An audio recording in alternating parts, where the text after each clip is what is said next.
안녕하세요. 국어국문학과 전공 소개를 맡게 된 특공대 김서연입니다. 국어국문학과는 쉽게 말해 국어라는 언어와 관련된 모든 내용을 배우는 곳입니다.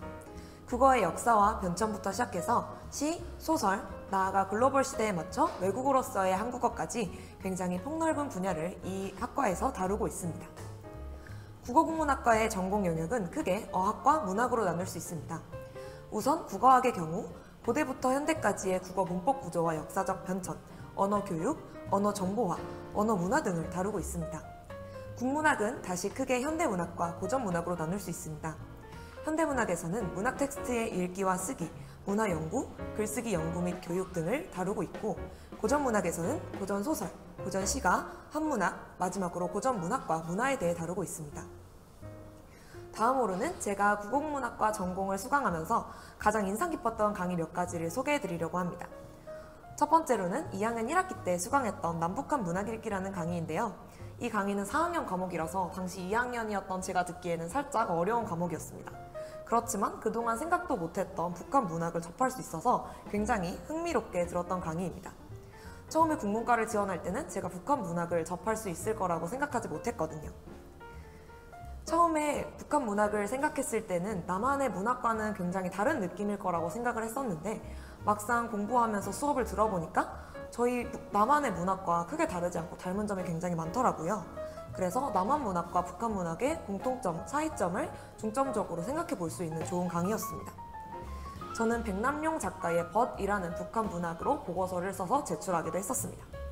개인적으로 이 강의를 듣고 북한 문학에 대해 관심이 많이 생기고 공부해보고 싶다는 생각도 들었어서 가장 인상 깊었던 강의로 꼽아봤습니다.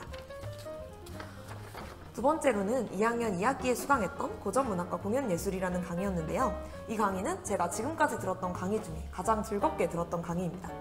우선 배우는 내용이 많지가 않아요. 이게 가장 또 좋은 점이겠죠? 대신에 배운 내용들을 토대로 다양한 프로젝트를 진행합니다. 크게 고전문학 작품을 새롭게 해석하는 것과 고전문학 또는 고전문화를 현대적으로 해석하는 주제로 프로젝트를 진행했는데요. 특히 방금 말씀드린 고전문학의 현대화가 정말 재미있는 작업이었습니다. 저는 아랑설화를 가지고 크라임씬을 만드는 프로젝트에 참여를 했는데요. 크라임씬은 각자 역할을 맡아서 피해자를 죽인 범인을 찾는 게임입니다. 저희는 아랑을 죽인 설화 속의 범인을 새롭게 설정해서 크라임씬 방탈출 게임을 제작했습니다. 각자 캐릭터를 맡아서 발표할 때는 연기도 했었답니다. 이렇게 단순히 강의만 듣고 시험만 보는 강의만 있는 게 아니라 재미있게 할 수 있는 강의들도 많이 있으니까 국어국문학과의 강의에 대해서 많이 관심을 가져주셔도 좋을 것 같습니다. 마지막으로는 3학년 2학기 때 수강했던 고전소설가 판소리라는 강의인데요. 국어국문학과에서는 단순히 어떤 문학 작품만을 공부하는 것이 아니라 그와 연관된 판소리와 같은 판소리계 소설을 토대로 한 다양한 장르도 같이 공부를 하고 있습니다. 이 강의에서는 판소리의 발전 과정과 판소리의 특징을 살펴보고 하나의 이야기가 고전소설과 판소리에서는 어떻게 다르게 표현되는지를 배웠습니다. 우리가 익히 알고 있는 심청가, 수군가, 춘향가 등의 판소리 작품들을 어떻게 새롭게 읽을 수 있을지에 대해서도 학우분들과 의견을 나누는 시간을 가졌습니다.